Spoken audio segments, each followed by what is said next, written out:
Live from WRAL News Headquarters in Raleigh, your number one source for local news. WRAL News, coverage you can count on.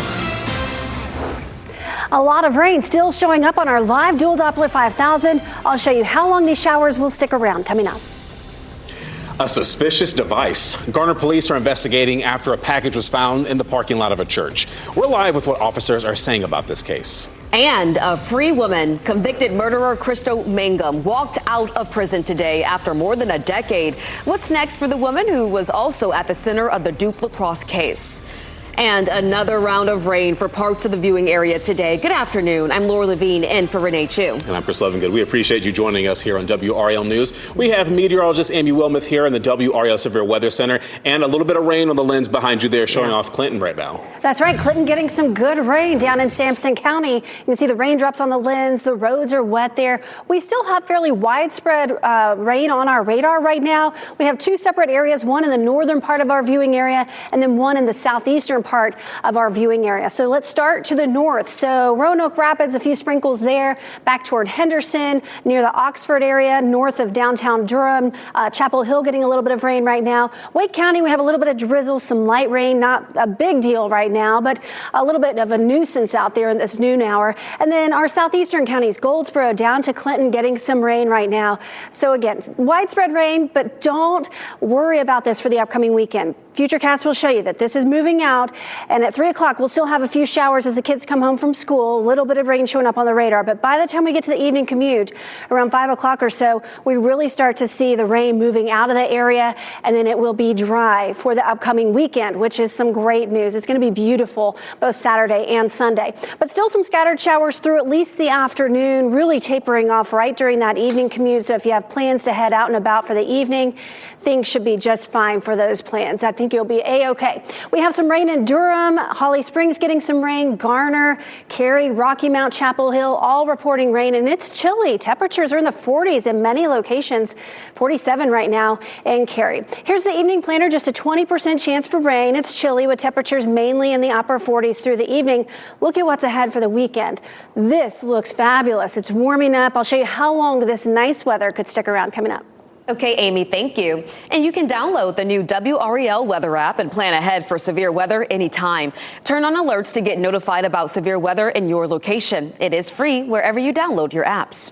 A breaking story that we've been following at noon. In the past 15 minutes, we learned that a hazardous device was found outside a Garner church. This happened at the Capitol Church off US 70. In fact, that's where WRAL's Carly Haynes is right now in the WRAL Breaking News Tracker. Carly, what exactly are we learning about this device?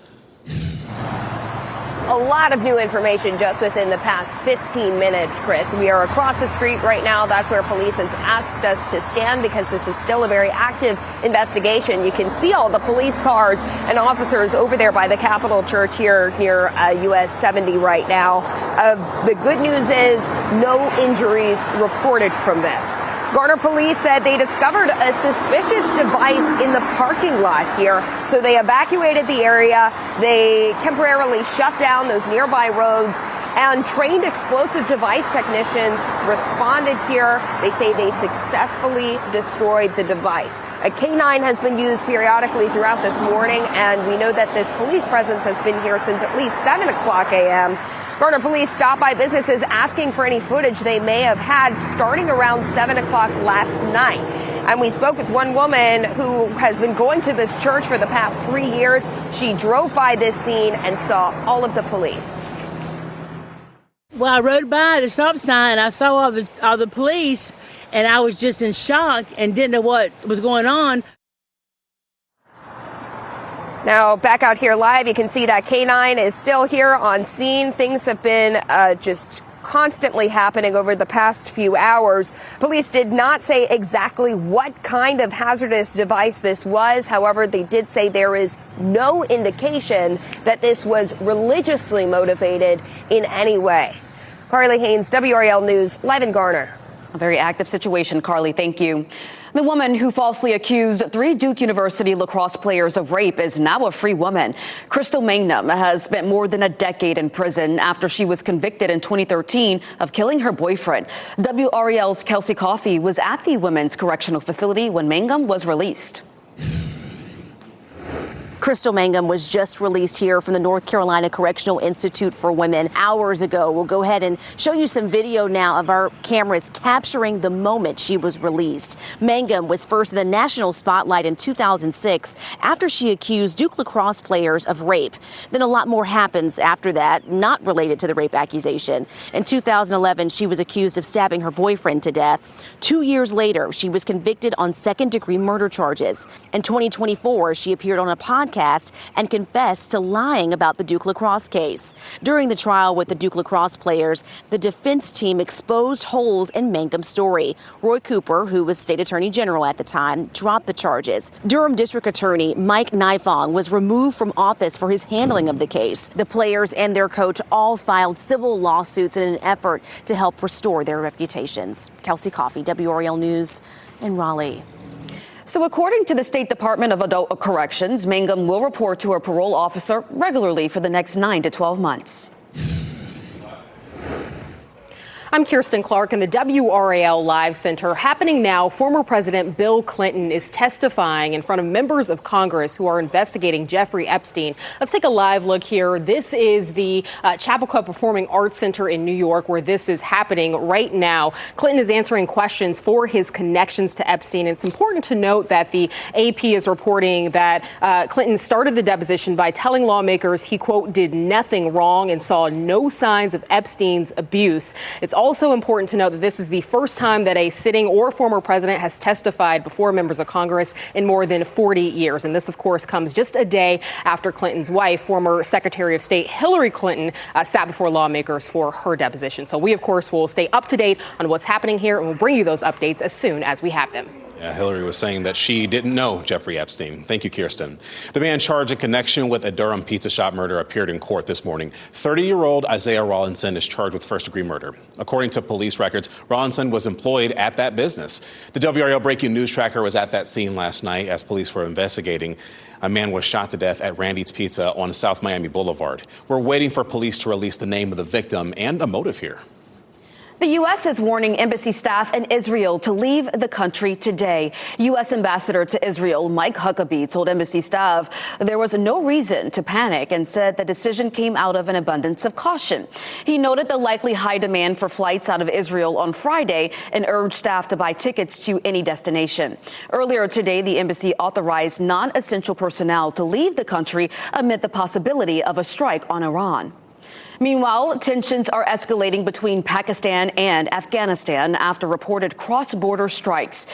Pakistan security sources released a monochrome video today that they say shows airstrikes in Kabul. Reuters verified the location by matching road layouts of nearby buildings and mountain terrain to satellite imagery, but could not independently confirm when the video was recorded. Now, officials on both sides report heavy losses as cross-border fighting intensifies after months of rising tensions. The Durham Freeway is now back open after it was shut down for hours after a shooting. This happened near Jackie Robinson Drive this morning. The man who was shot was taken to the hospital, and police say the suspect shot at the man while he was inside his car. But no word yet on any arrests in this shooting. Police in Gardner are investigating a crash on US 70. That closed part of the highway near Mechanical Drive for hours as well. Police radio traffic indicates 2 people may have been hit, and we are working to confirm that with law enforcement. New data out today shows the prices producers pay to each other increased more than expected. Economists were expecting wholesale inflation to increase by 0.3%. Instead, it rose 0.5%. The PPI report was delayed a few weeks because of recent lapses in federal funding. Goods prices are far more affected by tariffs than service prices. The report comes as President Trump repeatedly insisted that inflation has been tamed. Well, let's take a quick look at how stocks are doing this afternoon. Not great. Dow Jones down 545 points there, just seeing some downward direction from the stocks as we're seeing here. AI, the tech sector, hasn't been doing amazingly well, and NVIDIA, which did have a boost earlier this week after a positive Q4, seems that its stock has went down as well. More financial help could soon be on the way.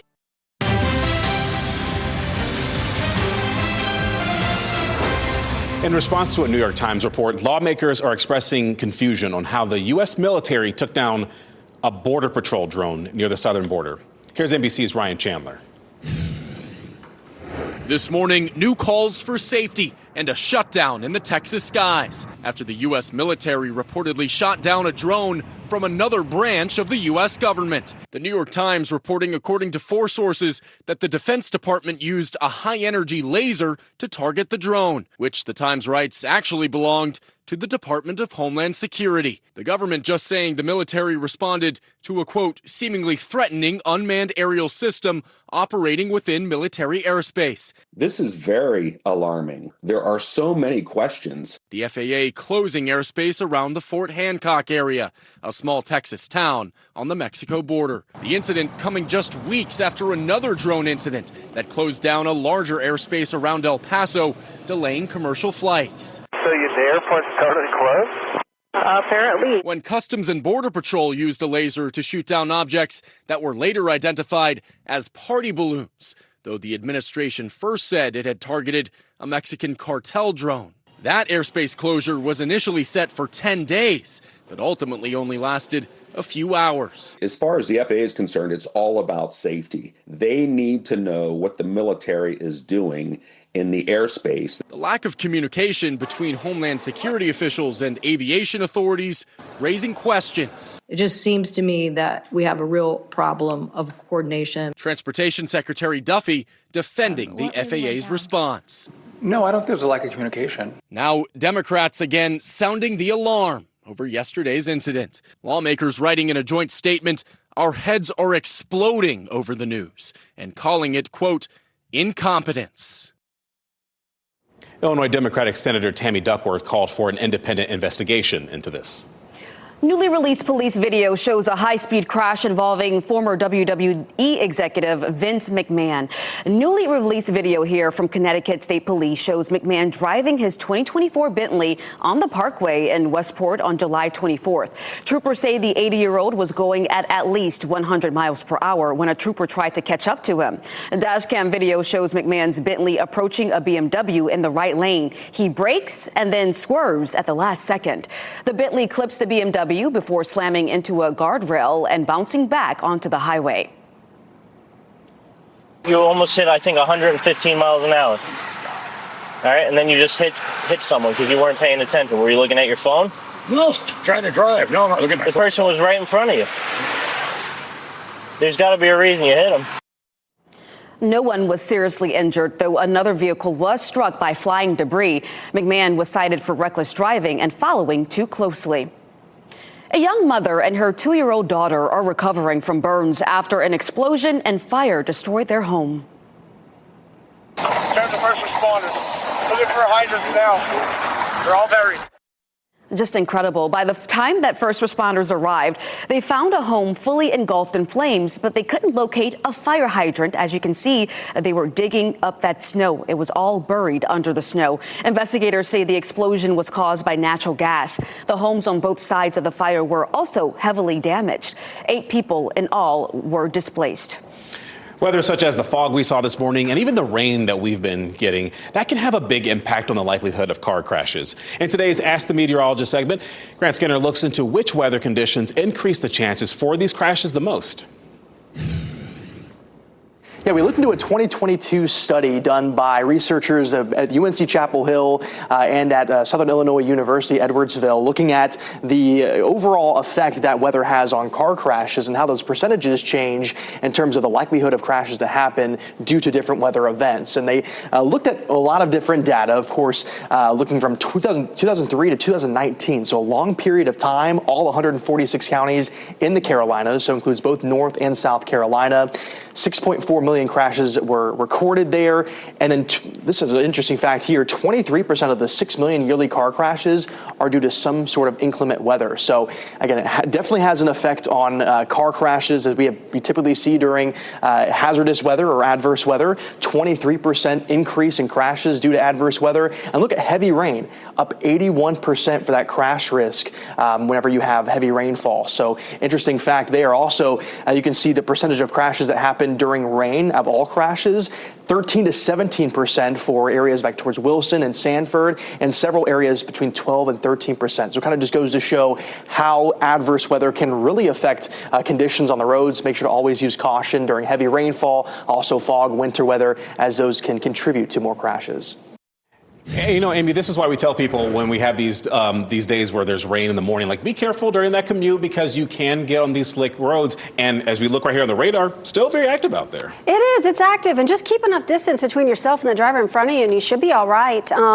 But yeah, we still have some fairly active weather right now on the radar. Scattered showers continue to roll across the viewing area. Some of those impacting the triangle right now. So let's zoom in a little bit to the triangle. Wake County, it's some light rain. It's some drizzle, some sprinkles in spots. Chapel Hill, you have another round of some light rain headed your way. Durham, a little bit of light rain, some drizzle in your area as well. So still very active out there, but all of this rain is moving out and it will be much better for the upcoming weekend. A look at how much rain we've had over the last few days, anywhere from around half an inch to close to an inch of rain across the viewing area. Much needed rain, but not really enough to help with the drought situation. I'll talk more about that coming up around 12:45 or so. Let's talk about the timing of the rain and when it's out of here. So we still have scattered showers expected through the afternoon. By the time we get to 5 o'clock this evening, so during the evening commute, really starting to see things taper off. We still have a couple of hit and miss showers, but not as widespread as what we've seen the first half of the day. And then looking ahead to tomorrow morning, a little bit of fog possible early tomorrow morning, but I think the sun will burn that off pretty quickly. And it should turn out to be a really nice day tomorrow. Lots of sunshine expected and temperatures will be warmer. We'll be back in the 60s tomorrow and then 70s on Sunday. A live look at Franklinton and the rain coming down here in Franklinton. Pretty gloomy start to the weekend for many of us, but again, big improvements as we head into Saturday. Pretty chilly outside, 47 right now in Raleigh. It's 47 in Rocky Mount, a little bit milder in our southern communities, 53 degrees right now in Fayetteville, 54 in Clinton. So high pressure is going to settle in for the weekend. What it's going to do, it's over here in Texas, it's going to push this low pressure system out, going to get the rain out of here, and we'll have nice weather to get outside and enjoy some fresh air. So no rain expected over the weekend. Rain chances return Monday into Tuesday. That comes with a cold front. It's going to be much cooler as we kick off next week as well. Hour by hour today, so temperatures eventually climbing into the 50s. We're already seeing that happen in our southern counties. And then we're back down into the 40s around 8 o'clock this evening, and those rain chances will drop off as we head into the second half of the afternoon and especially during the evening hours. Patchy fog is possible tonight. It's still chilly. We're in the upper 30s and low to mid 40s tonight, down to about 43 in Raleigh. So it's going to be a chilly start to your Saturday, but I promise it's going to be nice in the afternoon. Mostly sunny, 66 for the high temperature Saturday. If you can't get outside Saturday, you still have Sunday, partly cloudy and even warmer, 74 for the high temperature on Sunday. So beautiful weather both days this weekend. It's not going to be the case as we head into early next week that we'll have the clouds around Monday, some showers roll in Monday night. It's cooler, a drop of almost 25 degrees, 50 for the high on Monday. Some light rain Tuesday with a high of 50. It's that time of year where we kind of ride the roller coaster with the temperatures. We're cool Monday and Tuesday, but it's already 66 by Wednesday and back into the low 70s as we head into Thursday. Happening now in the WRAL Live Center, a portion of Six Forks Road is still closed after a power line came down earlier this morning. We had a crew there on the scene. You can see that power line down. This is in the area of Strickland and Baileywick Roads. The Department of Transportation says the road is closed between Lead Mine Road and Strickland Road. That was around just before 10 o'clock this morning, and it's expected to be cleared just before 1 o'clock this afternoon. We'll be sure to keep you up to date on that area of Six Forks Road. All right, thank you, Kirsten. Well, coming up tonight on our evening news, reinstating late fees. The town of Apex is making the change as it returns to normal operations after a 2024 cybersecurity breach. Today on WRAL News at 4, why the town manager says they're doing this and what it means for the future of utility payments. Plus, mental health care and schools. A program inside Wake County Schools is helping hundreds of students get support early, which is why tonight at 5:30, we'll talk about the initiative bringing licensed therapists right into the classroom. Well, we have more news here at noon. A grill brush recall. Millions of grill brushes are being taken off store shelves and websites, the models that you want to stop using immediately. And AI impact. Some people fear the technology is taking jobs. Now, some mobile phone companies are issuing a warning to customers.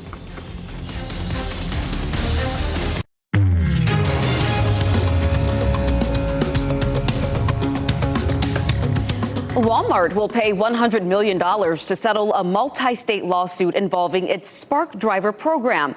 North Carolina was one of 11 states that sued on behalf of drivers and customers.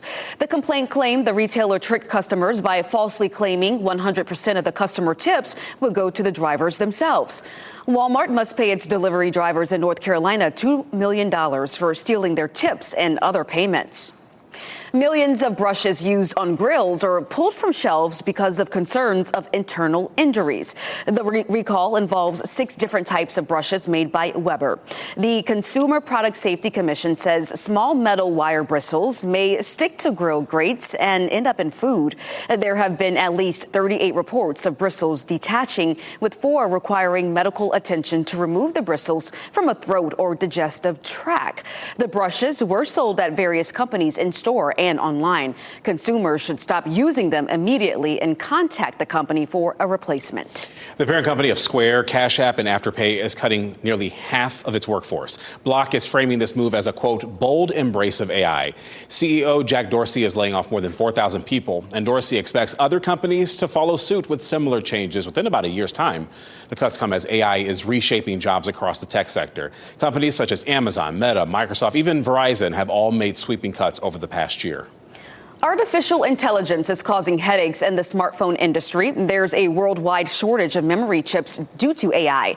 The lack of vital components will cause smartphone prices to skyrocket, while some phone manufacturers may go out of business. So analysts expect the average cost for smartphones to rise 14% this year.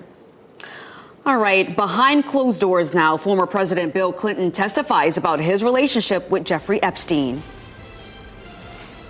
And that happened just one day after his wife testified before a House committee. The 42nd president faces that same panel, and why some believe his session will last much longer. And food expiration dates. When is it safe to eat food past the date listed? Well, you may think it's no longer edible, but in some cases, it might still be. We do have a look at your winning NC Education lottery numbers right here on your screen.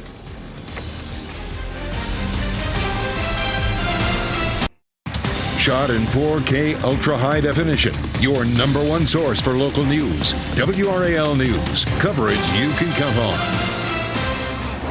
Well, it looks like another round of rain for parts of our viewing area today. Yes, that's why we have meteorologist Amy Wilmoth here in the WRAL Severe Weather Center with a look at how long the rain will stick around and if it will impact our weekend, Amy. The good news is the quick answer is no. It's not going to impact your weekend. It'll be gone. Saturday and Sunday look fabulous. We'll talk more about that in about 15 minutes or so. We'll focus on the radar right now. We still have several areas where we have some scattered showers. We'll start in our northern counties along I-85. We have some scattered showers up toward Henderson, Oxford, Durham County, over toward Chapel Hill. Wake County getting a little bit of light rain right now in spots, not across the whole county, but a good part of the county getting some light rain, some drizzle. And then we'll move to the south a little bit. And it's starting to exit some of our southeastern communities. So just a short time ago, it was really raining in Clinton. It's dry now.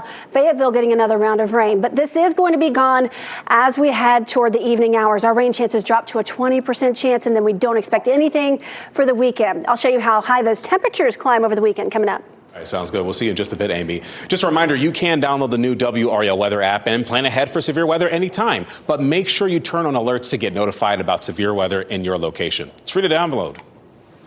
Former President Bill Clinton is speaking with a congressional committee today as part of its ongoing investigation into the late sex offender Jeffrey Epstein.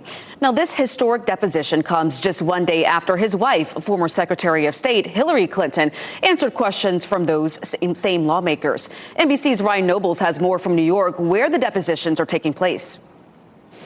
It could be a long day in this building here behind me for former President Bill Clinton. He is set to sit for a lengthy on-the-record deposition with the House Oversight Committee, where they will ask him questions about his relationship with the late sex offender Jeffrey Epstein. Now, Bill Clinton's name and picture have popped up hundreds of times in the files. But despite that, he has said repeatedly that he was not aware of any of Epstein's criminal wrongdoing and was certainly not involved in it.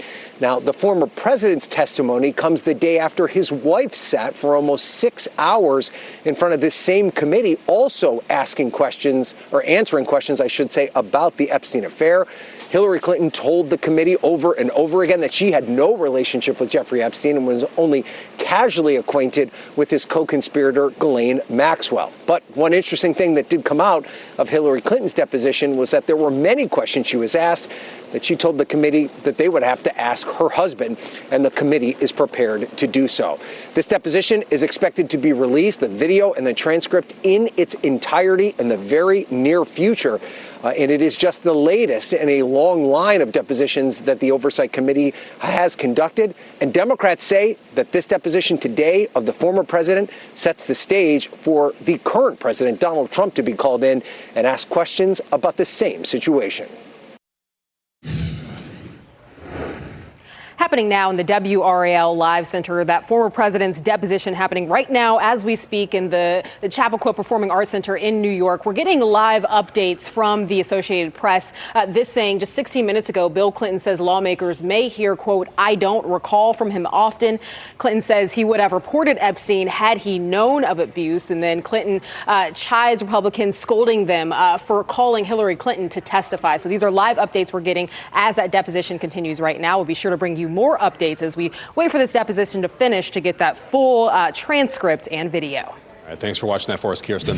Investigators say an American was killed in a shootout that happened off Cuba's coast on Wednesday. There was another U.S. citizen who was injured as well. And this happened after a Florida-registered boat entered Cuban national waters. Cuban officials say its military killed 4 men and captured 6 others. The U.S. has not confirmed if the other passengers on the boat were citizens. Family members say their loved ones were not trying to start a fight. He wasn't a terrorist, nor has he ever held a weapon. Somehow this battle has to end, and that there's freedom we all long for. A registered boat may have been stolen the day before the shooting. The Cuban government said the people on board were armed and initiated the firefight. A lawyer for Venezuelan President Nicolas Maduro is asking a judge to dismiss the narco-terrorism charges against him. They claim the U.S. is blocking Venezuela from funding Maduro's defense. His attorney says if the indictment isn't dismissed, well, he's asking to withdraw from the case. U.S. forces captured Maduro and his wife last month and brought them to New York, where they pleaded not guilty.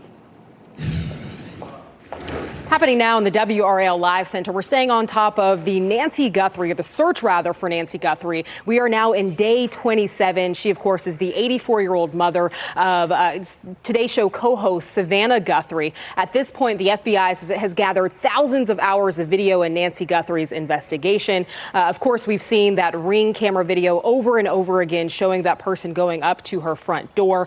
Just earlier this week, Savannah Guthrie releasing that video saying that there is now a $1 million reward for information leading to her mother's recovery. So we are staying up to date on this investigation and search as it continues now again in day 27. Yeah, I just got a notification within the last hour. Savannah shared another video, again asking someone to please come forward and bring her mother home. Well, deputies are searching for a driver this morning who they say led them on a chase, and that shut down part of I-40 westbound yesterday. It started in Johnston County.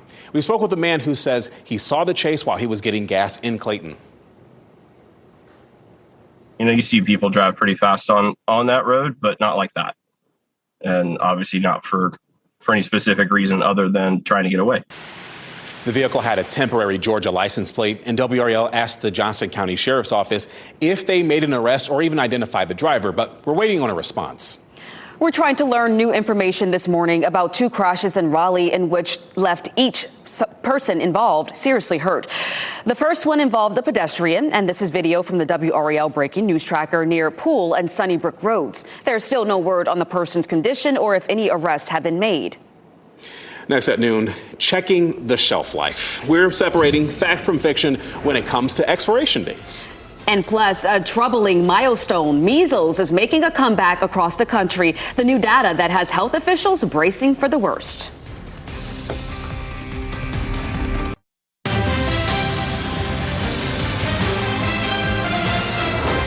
The U.S. recorded more than 1,100 measles cases so far this year. According to the CDC, 1 in every 1,000 children who are infected with measles may develop swelling of the brain. Up to 3 in every 1,000 infected children will die. Last year, the U.S. reported nearly 2,300 measles cases, and that's more than there have been in a single year since 1991. Measles was declared eliminated in the U.S. in 2000, but recent spreading has threatened that status. Well, have you ever tried to eat something from your fridge or pantry only to find out the food has already expired? Guilty. You may think it's no longer edible, but in some cases, it might still be safe. Registered dietitians say the best way to really know if something has gone bad is by looking at it and smelling it. Pay attention to the texture and color. Also check for any mold, of course. It's important to note that you can get sick from eating expired food, especially with perishable items like eggs or meat. Any place where you have an environment where bacteria can grow, that leads to the most probability that you could become ill after having that product. Typically, when bacteria has grown, we will see it, or we might smell it. We may see it before we smell it. But that is why some of those perishable items are going to be the most important things to keep an eye out for. So there are certain products that have strict expiration dates, such as infant formula. It doesn't matter whether it looks or smells fine after it expires. It should always be thrown away. Now, I'll say I'm brave, but I'm not like 3 days old seafood brave. Listen, grandparents, they'll tell you nothing expires in that pantry, okay? All right, so we are talking about brothers taking their bond to new heights. These two siblings just climbed the world's highest summit. Why the brothers say they wouldn't have it any other way.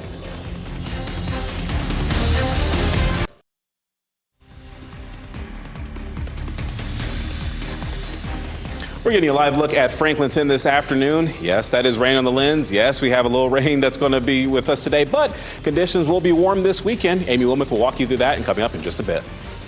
Social media use disorder isn't classified as a mental condition like gambling or even substance use disorders, but Mandy Gaither shares ways parents can help create a healthy digital balance.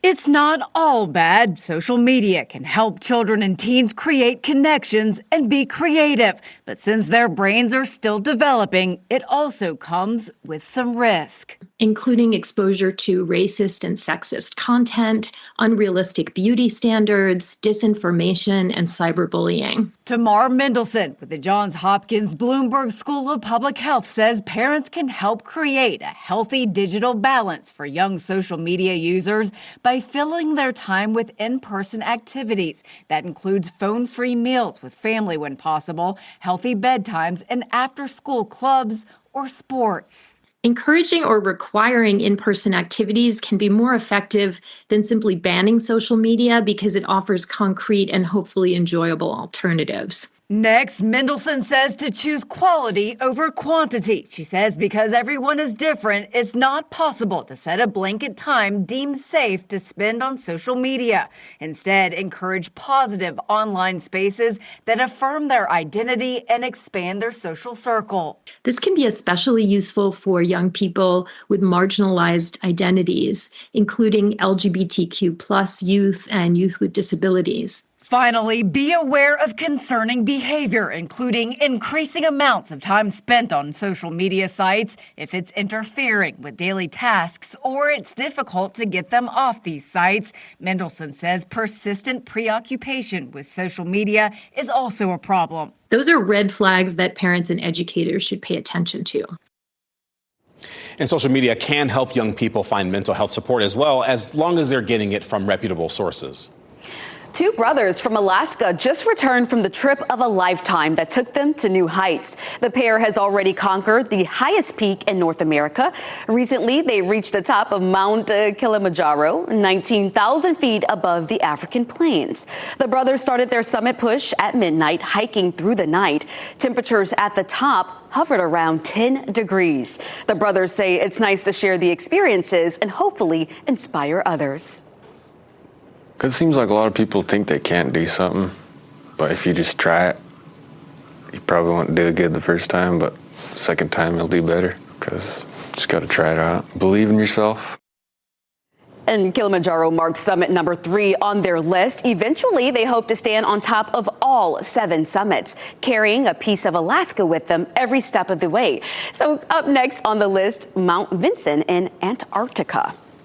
pretty cool. Impressive. Very impressive. Yeah. Well, Amy, we have been in this kind of wet pattern for the last 24 hours here and monitoring something here on the radar too. Yeah, and I mean, it's good timing. We're getting the rain now and then it's gone for the weekend. So we can Just get in outside, time. right? It's moving out just in time for Saturday. Still some scattered showers out there. It's very light rain that we have, and we're starting to see it kind of wind down a little bit across parts of the viewing area, but still some scattered showers out there. Let's show you some cameras across the area. This is a live look at Fenton and Cary. It might be a little hard to see, but there is some light rain coming down at Fenton and Cary. I saw one person walk by a short time ago with an umbrella. It's pretty dark here in Durham. Definitely some gray clouds. I don't see the rain coming down, but the roads are still wet there in Durham. And then we'll head west a little bit over to Chapel Hill. The rain is falling. Some walking around with their umbrella, some stuck in the rain without an umbrella. So we do still have some scattered showers across parts of the triangle. Rain chances drop off as we progress through the next few hours. Still some scattered showers through the afternoon. And by the time we get to the evening commute, it's about a 20% chance for rain. So we'll start to see these rain showers moving out of the area. The drought monitor came out yesterday. The entire state of North Carolina is in a drought right now. So this is definitely rain we could use, but it's not enough to really help with the drought situation. So over the last 2 days, we've had just over an inch of rain, which we definitely need, but we need 7 inches, around 7 inches to really help the ongoing drought across our state. And our rain chances overall are pretty low for the next few days. No rain for the weekend, so outdoor plans are great this weekend, and just some small rain chances as we head into next week. So looks like the drought is likely to continue for quite some time. A little chilly out there, especially in the triangle and points to the north where we're stuck in the 40s. We have the clouds and we have the rain, 50s down to the south. The next weather maker, high pressure arrives for the weekend. That's going to keep us dry both days. It's going to be warmer. We'll be in the 70s by Sunday, and that'll be nice. It will cool down as we head into Monday. Highs will be closer to 50 because that next cold front will swing through. Outdoor plans this weekend, mostly sunny, clearing skies on Saturday. It'll be milder and then partly cloudy and warm on Sunday. So get outside, get some fresh air. Temperatures are cool today with some rain. I know it's a gloomy start to the weekend, but 66 on Saturday, 74 for the high temperature on Sunday. And this time of year, we're all used to these big temperature swings. We'll have some warmth over the weekend, but then the cold front moves through, 50 for the high Monday and Tuesday, and then we bounce right back up. We're in the 70s again on Thursday. So this time of year, we have some pretty big temperature swings because we still are getting some of those cold fronts to swing through. Today, the rain starts to wind down later this evening, and then great for the weekend. Cloudy and cooler Monday and Tuesday, but looking pretty good as we head into Wednesday and Thursday of next week. Happening now in the WRAL Live Center, we have an update in a case involving a Durham school teacher that was killed in a crash in Detroit earlier this week. We have some video here. This is that teacher, Carla Boynton. We've heard so many great remarks about her. Unfortunately, both her and her husband were killed in that crash in Detroit. And just earlier today, we got an update from the Wayne County Sheriff's Office. This is in Michigan. A prosecutor has charged Theophilus Mays, 40 years old. Here you can see his picture here with 2 counts of second-degree murder, reckless driving causing death, and a charge of leaving the scene when he was at fault. This is that, again, Theophilus Mays in that Detroit crash killing that teacher. We have top stories coming up for you next.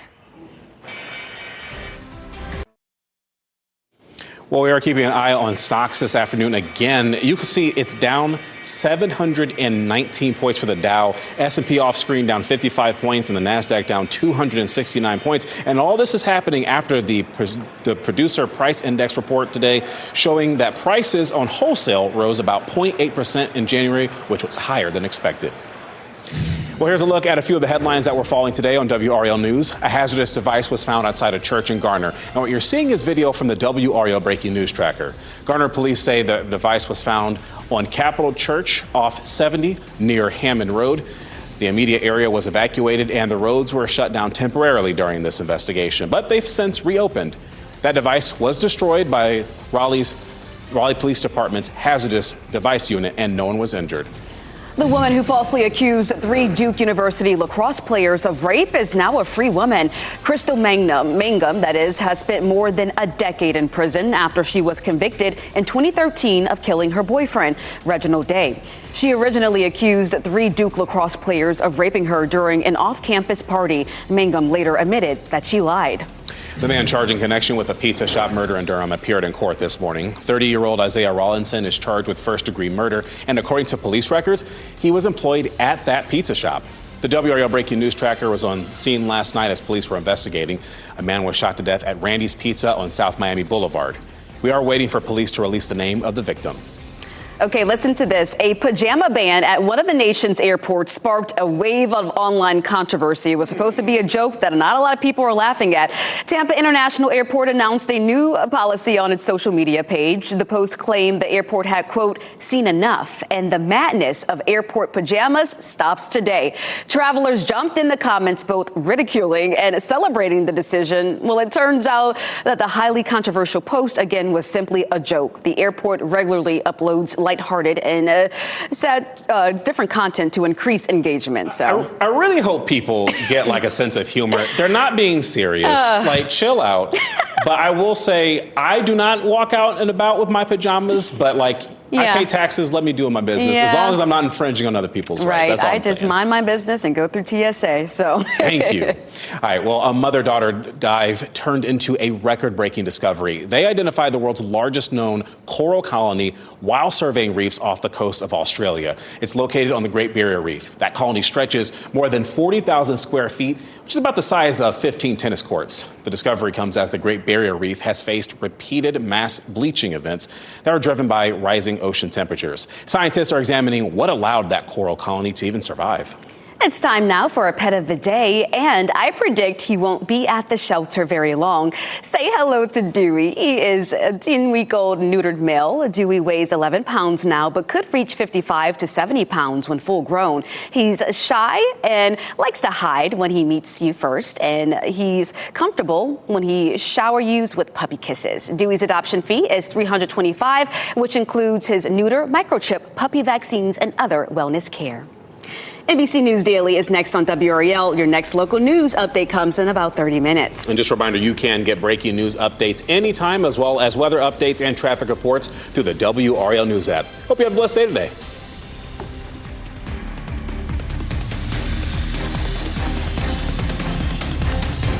Keep watching WRAL News over the air Channel 34 and Spectrum Channel 1257.